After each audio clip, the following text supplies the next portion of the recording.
everyone. Welcome to the MEFA Podcast. My name is Jonathan Hughes. And my name is Julie Shields-Rutyna. And today, this is going to be a really exciting show because everybody wants to know about scholarships. And we are going to be talking to Dror Liebenthal, who is the co-founder and CEO of bold.org, which is a scholarship search engine that people ask us about all the time, actually. They ask us specifically about bold.org. So I know there's a lot of interest about it. So you want to stick around and listen to that conversation. But first, we have some news regarding COVID and colleges in Massachusetts this fall. Yes, well, we do. So last week, the presidents of the 9 state universities in Massachusetts announced that all returning students who are going to attend in-person classes next year will be required to be vaccinated against COVID-19. So the state universities, just so people know what those are Bridgewater State University and also Fitchburg, Framingham, Salem, Westfield, Worcester State, Massachusetts College of Art and Design, Massachusetts College of Liberal Arts, and the Massachusetts Maritime Academy. Now, as far as UMass Boston and UMass Amherst are also requiring vaccination for students taking in-person classes. UMass Lowell and UMass Dartmouth currently are not, but they still are encouraging students to do so. So there are going to be people with a lot of different feelings about this. We already know that there are, but let's just talk about a few things. This is a requirement only for students attending in-person classes. So there will still be some remote learning options. So students could take advantage of that if they weren't comfortable with this. And yeah, so I guess that's important to know. Yeah, so this is big news. And so, I saw this on the news last week. Are these the first colleges in Massachusetts to do this, to make this kind of requirement?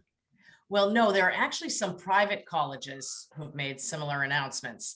Now, we may not know of all because I think every day colleges are making new decisions, but right now we do know Boston College, Boston University, Emerson College, Northeastern University, and Smith College have also made similar requirements. And why would they make this type of requirement then? Yeah, well, I guess, so one thing we heard, Boston University President Robert Brown said that our goal is to move to a new normal, kind of in quotes, which would include minimal social distancing. So they want facilities to be open. They want students to be able to move frequently between residences. They want guests to be able to come to campus, and to be able to do all of that, the vaccination is really necessary. Mm-hmm. And what about students who maybe didn't have access to the vaccine arriving on campus? Yeah, actually, colleges are doing everything they can to vaccinate students on campus. So I think the availability of being able to be vaccinated is higher right now, and it's going to only increase. So they know that if they need to make that requirement, they need to also be able to provide vaccines for students. Okay, now, Julie, this seems like new territory, but how different really is this for colleges? Well, actually, the truth is, it's important to remember that college students are already required to be immunized for a variety of illnesses. So before your child starts college, they need to supply their medical records detailing that they have their measles, mumps, rubella vaccination, for example.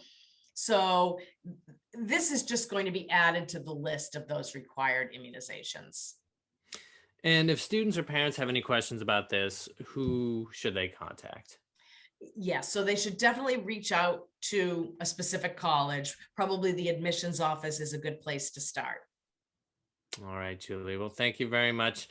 We're going to be hearing more about this, I'm sure, as colleges sort of release their plans for the upcoming year in the fall. Now we're going to head over to the MEFA Mailbag. And these are questions that have come in from customers over the past 2 weeks and answered by our college guidance experts. If you have any questions, please reach out to us at collegeplanning@mefa.org or call us at 1-800-449-MEFA. Or you can reach us on social media on Facebook and Twitter at MEFA Tweets. That's our Twitter handle. So our question this week comes to us from Tessa, great name. And she writes, I'm writing to you because I was wondering how student loans work with off-campus housing.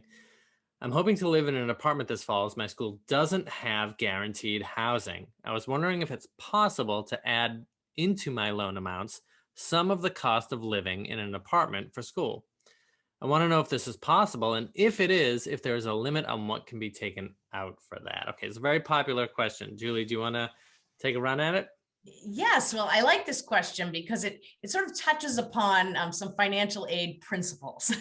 So one of those is that that students apply for financial aid and can receive financial aid for the whole cost of attendance to be enrolled at a college. So that whole cost of attendance is tuition, fees, room and board, books and supplies, and other required expenses. So if all of those expenses are part of that cost of attendance, then students can use their financial aid, can receive financial aid, and can use financial aid to pay for any of those expenses. And so room and board could also be translated into housing and food, and that's absolutely fine. And then the other principle is that financial aid is usually grants, scholarships, work study, and student loans. And so all of that financial aid, including the student loans, can be used to pay for off-campus housing, as well as a food cost. Now, Tessa might ask, it's easier when there's a dorm and a meal plan to know the exact cost. So what about an off-campus apartment? So your college will have an amount that can be used for off-campus housing. And so there's an amount that they have in their cost of attendance for off-campus housing, for room and board. So you would just want to double check with your college on what that amount is. And colleges usually try to make that amount be in line with housing costs in the area. Thanks, Julie. And one thing I would add to that too for Tessa is if you're going to be borrowing a MEFA loan, and I would assume this is the case for most lenders as well, but I know for a fact it's true for MEFA, we can only send funds directly to the college. So, if you're wondering about how you're going to get that money so that you can pay rent, et cetera, you just have to deal with the financial aid office at the college for that. And that's another principle, not necessarily of financial aid, but one that we talk about a lot in our financial aid presentations, which is keep in touch with the financial aid office and don't be afraid to do that. So thank you so much, Tessa. Thank you, Julie. Remember, if you have a question, you can reach out to us. I'll say it again at 1-800-449-MEFA over the phone, or at collegeplanning@mefa.org over email, and on social media on Facebook and on Twitter at MEFA Tweets. Now let's go to my conversation with CEO and co-founder of bold.org, Dror Liebenthal. Dror Liebenthal is the co-founder and CEO of bold.org, an innovative, streamlined, and secure service that matches students to exclusive scholarships. He joins us today to discuss what makes bold.org so different. Dror, thanks for joining me. Hey, Jonathan. Thanks for having me. A pleasure to be here. Sure. Can you tell us a little bit about bold.org and again, what it is that makes it so different from other scholarship programs? Yeah, happy to. So our mission as an organization is to fight student debt, and we are a two-sided platform for students and donors. And what we do is we work with students to help them create profiles that showcase their expertise and background and career goals and educational goals and so on. So really to put their best foot forward for scholarship panels, schools, et cetera. And then we work with donors. So that's anybody in any company, and have a platform in place that's a customized philanthropy solution. Basically allows anybody in any company to easily create customized scholarships, fellowships, and grants in minutes, targeting on the exact groups of folks that they want to support. And so it's very personalized, it's very high impact. 100% of donated funds go directly to students. We've seen great traction and feedback so far on both sides. You asked a little bit there as far as how it's different from other scholarship platforms, and what's I think common in the scholarship space is an approach that's more along the lines of like an aggregator or a listing site for scholarships. So a platform that'll provide students like a centralized source of, here are millions of different scholarships from all over the internet that you can go check out. And I think that kind of thing can be useful for students if they're just kind of trying to understand everything that's out there. But our approach is working directly with both sides, working directly with donors in particular, to bring as many new scholarships to bear for students as possible. So every scholarship on bold.org is managed through the platform. And so we accept the donation through the platform, award the scholarship through the platform, and can only be found and can only be applied to on the platform. And so the goal is increasing the size of the pie of available funding for students. And at this point, we're publishing new scholarships on just about a daily basis. So, and these are scholarships that can only be found on bold.org, is that right? That's right. Yeah. So it's a scholarship where we've worked directly with the donor, and they've made the scholarship donation. We're holding the funds in escrow, and so we know that the scholarship is great. It's real. We're awarding it through the platform, and here are the exact criteria, and we'll also announce it through the platform, and keep students posted in a very transparent way about the scholarship that way. And so can you tell me how the process works then for students, or someone who's interested in searching for scholarships on bold.org? What would they need to do? Yeah, so we try to design this to be as streamlined as possible for students. And we try to keep student experience front and center in everything that we do. And so the ways that we do that are, we hire a lot of students onto our team, and we try to user interview very heavily with students before we build anything. And as we did that, as we went through a process of doing that, one of the consistent pieces of feedback that we got is that scholarship applications can often be kind of clunky and repetitive, where if you apply to multiple scholarships, you're typically like answering the same questions over and over again. So we wanted to, and that it can be difficult to differentiate yourself as well. So we wanted to address that by streamlining the process. So when a student wants to apply to scholarship on bold.org, step number one is they create their profile. And this is an upfront investment of showcasing your background, your skills, your expertise, your extracurricular, the fact that you were captain of the varsity basketball team, the fact that you won an award for an arts program, or whatever the case may be. So really showcasing your educational background and strengths, and then your goals as well. So I want to major in chemical and biological engineering, or I'd like to find a career in the nonprofit world focused on social impact work, or whatever the case may be. So step number one is really creating that profile that helps you put your best foot forward and give scholarship panels an idea of, here's who I am and where I'm at and what I'm trying to accomplish. And then at that point, once you've done the upfront work, it's very streamlined, where your profile gets packaged along with your application for every scholarship that you apply to. And so really so we have a number of scholarships on the platform that are no essays, so they're really awarded based on the strength of your profile relative to the scholarship criteria.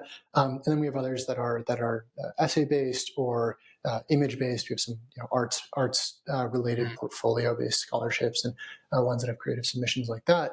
But you'll never be answering the same questions twice, which is really important. And it's all very streamlined through the same user experience, where it's all on the same site. You can apply in one place, see all of your in progress and submitted applications in one place, view the status of your submitted applications in one place, and so on. So that's been our approach to user experience there. So this is like after let's say you're applying to 3 scholarships, you fill out your profile, you submit the answers to the questions or whatever it may be that apply to those three different scholarships. At this point, then you're submitted. What happens at this point? It's like a portal. I'm gathering that you go back in and you check on your status. Exactly, yeah. So as you apply to scholarships, a big challenge here frequently is that students will apply to scholarships and it'll kind of like go into the ether. Like they don't, it's difficult for a student to tell what happened to their application, whether it was reviewed, when it was reviewed, and so on, who won the scholarship, if a winner was actually was named, and so on.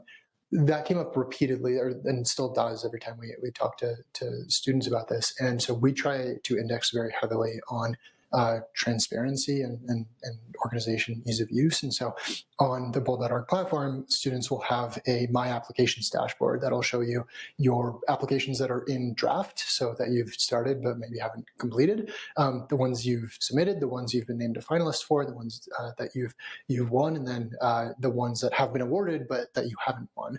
And we'll also sort of proactively notify you at a bunch of different stages. So basically when say if you've submitted an application and the scholarship panel is reading your application, we'll actually notify you that the scholarship panel is taking a look at your application right now. Oh, wow. And yeah, and so, and maybe if you've added more experiences to add to your profile in the meantime, since you submitted an application, maybe you should add that now because they're actively reading your application.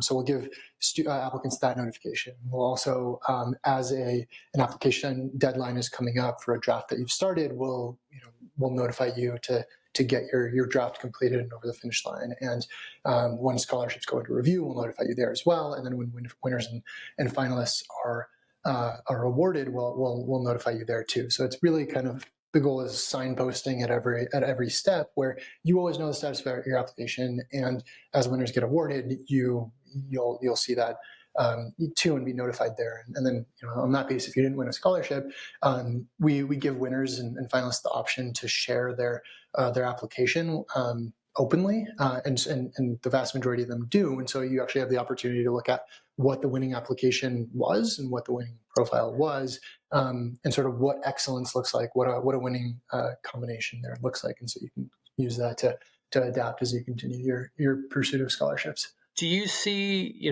scholarship applications from various age levels? Definitely, yeah, and it's a great question.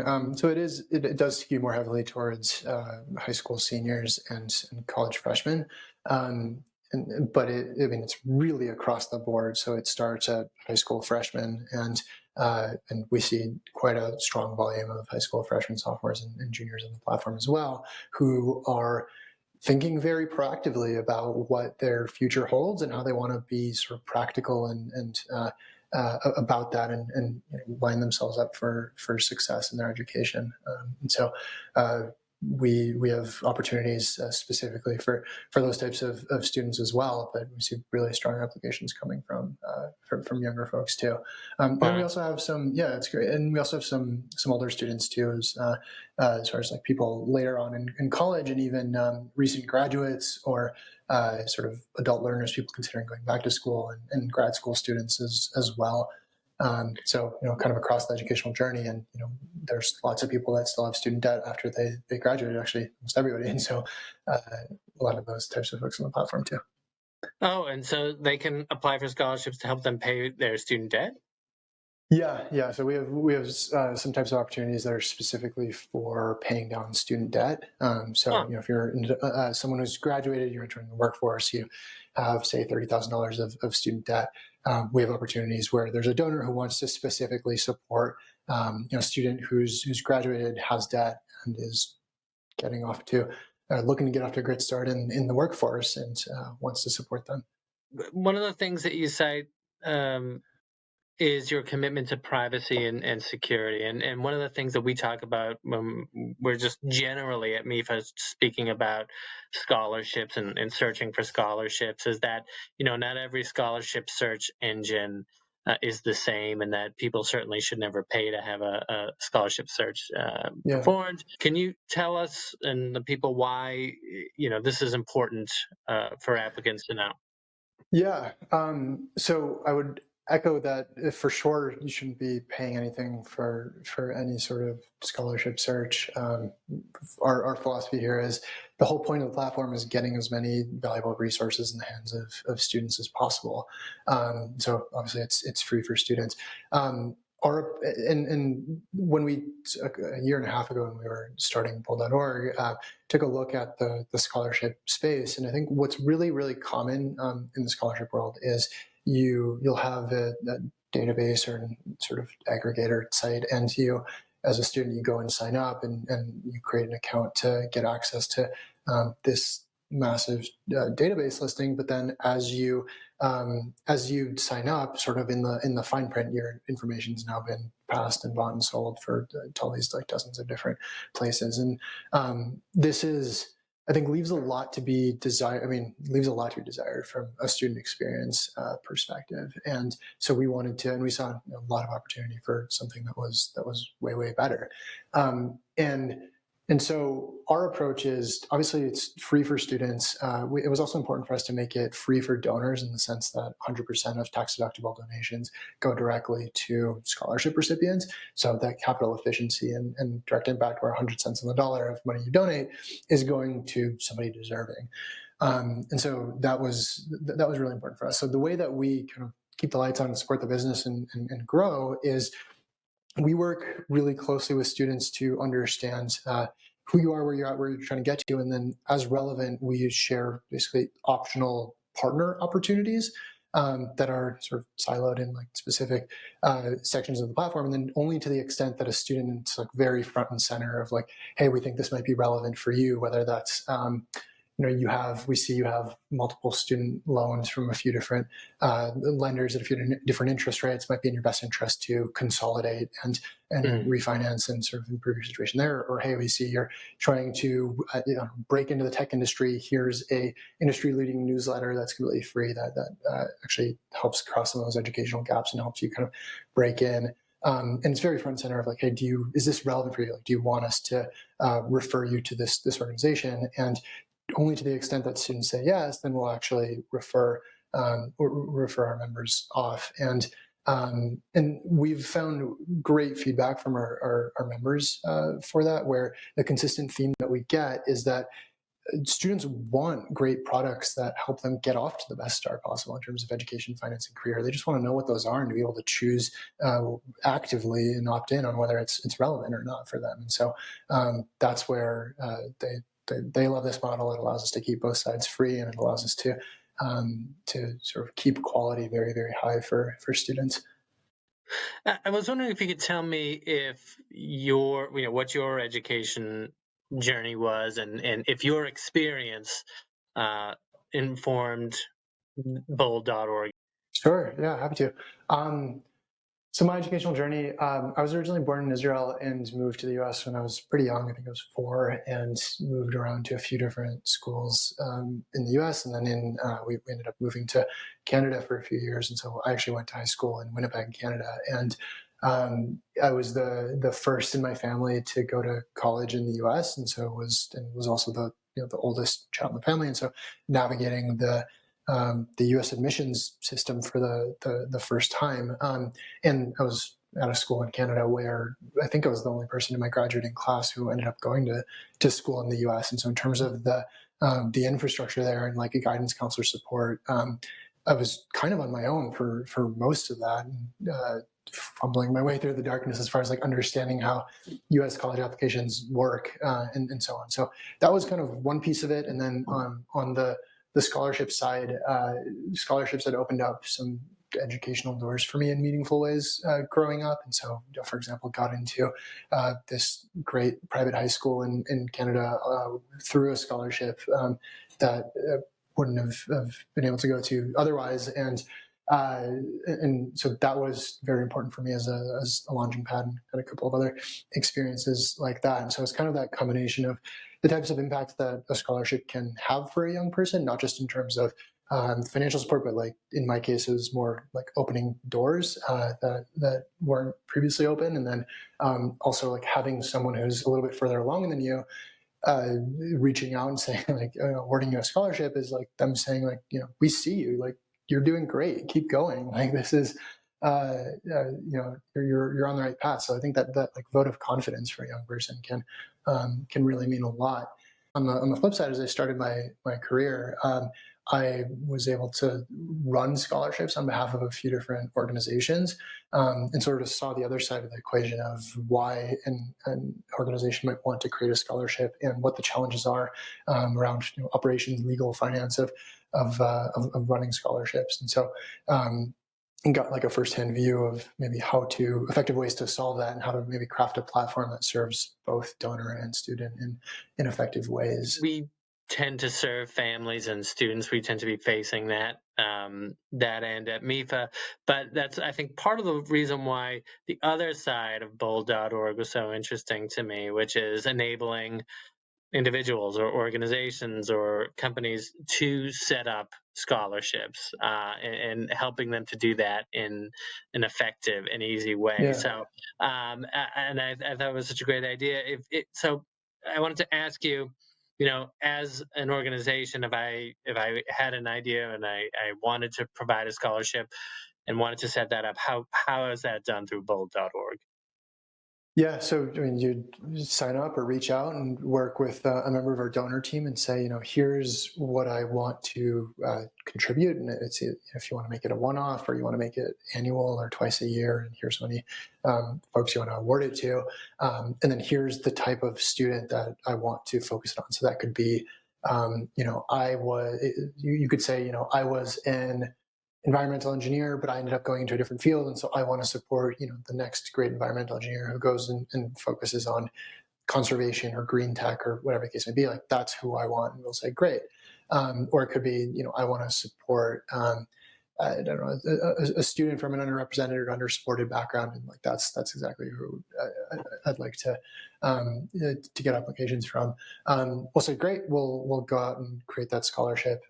And then share it on the platform with students who meet that criteria. And that's where, again, the profile is really important, where if we just have structured data on this, where if you say, like, I have these experiences, it's a lot easier for us to say, wonderful, this scholarship actually is a great fit for your experience. And so you'll get applications from those folks, and then according to the scholarship criteria or the selection criteria that we lay out with you, that's how the winner will be selected. Now, can you tell me a bit about the reaction that has been generated from bold.org, both from applicants and from donors who set up scholarships? Yeah, share a couple of things there. So on the applicant side, I mean, this is what keeps us going day to day is the reactions we're getting from winners, and it's everything from students who are like able to pursue dream careers in ways that they otherwise would not have been, because now they're not graduating with tens of thousands of dollars in debt and can actually think holistically about like where they want to go, not just what will pay them the most immediately. To students who we'll call them and say, you've won the scholarship, and the reaction will be like a moment of silence, or like a pause, and then like a whoa, I've never won anything. Like this is amazing. And this was I think that one was for like a $1,000 scholarship, and it's, I mean, $1,000 is impactful for sure for the right person, but in the light of like how expensive college is as a whole, like it's not always or not necessarily like a life-changing amount of money. And so in this case, it was about someone who has not won a contest or something like this to date, like getting the recognition for a very deserving application and getting that vote of confidence from an organization or a donor who's further along, who is amazed by this person's work. And so we get those types of reactions all the time. And I think the other sort of themes of feedback we get from students are a strong appreciation for scholarships around specific topics, and the ability to understand donors' backgrounds and who they are and why they're creating these scholarships, and the fact that all the scholarships are exclusive to the platform, and that we're very transparent about sharing status applications and finalists and winners and resources for students to improve and so on. So it's on the student side. And on the donor side, we crafted this way. There's a lot of evidence that people are more likely to donate when for a lot of different reasons. But one is when it feels personal to them. So when the way in which they're donating reflects their own experience.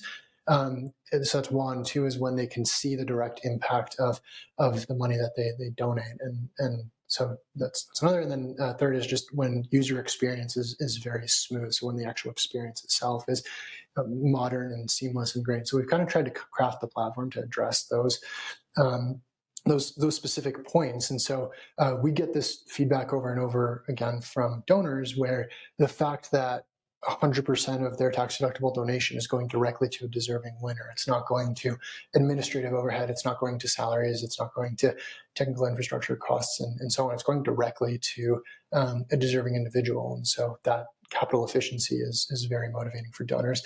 The other piece is usually or historically, if you want to engage in philanthropy, the two kind of paths are: if you're extremely wealthy or have a lot of dedication, have a lot of time and energy to put towards this, then that's when people create like their own foundations and hire staff to to customize their giving and so on and so forth.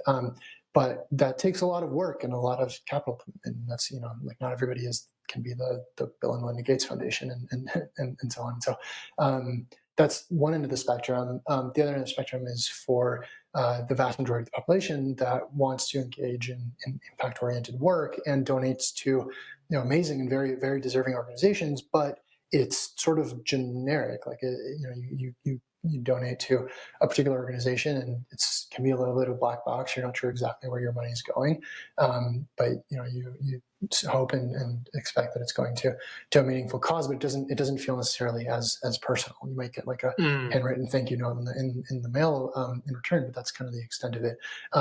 We try to approach it with that middle ground of like best of both worlds, where it's customized on the level of like high end, like having your own personal foundation, but for everybody and for any company with very, very small, like $500 minimum capital commitment. And so that type of customization available to everybody, the goal of doing it that way is just to increase the size of the overall pie with a great experience that is personal, that is streamlined, that extremely capital efficient, that feels very impactful along the dimensions that you care about in your day-to-day life, and is sort of unique to you. That's the feedback that we're getting from donors as far as what they find valuable and what drives them to donate more. As I said, scholarships are always a popular topic, but I know specifically that bold.org drives a lot of questions, and people are very interested in it. And I know that people talk to us about bold.org. I wish you the best of luck, of course, with it, and keep going. And I want to thank you for joining me here today and letting everybody know about how they can take advantage of that service. Thanks, Jonathan. Thanks for having me. It's a pleasure answering the questions. And can I share my email? Absolutely. Yeah. So if anybody has feedback, questions, comments, I'd love to hear them. My email is just Dror, D-R-O-R, my first name, @bold.org. And I'd love to hear from you. So thank you. All right. Well, that was our show, everybody. Remember, if you like the show, please subscribe on Spotify, Apple Podcasts, wherever you're hearing this. And if you could do us an extra favor and give us a 5-star rating, that would be greatly, greatly appreciated. Julie, thank you for joining me today. You're welcome. Thank you. Okay, until next time. Thanks, everyone.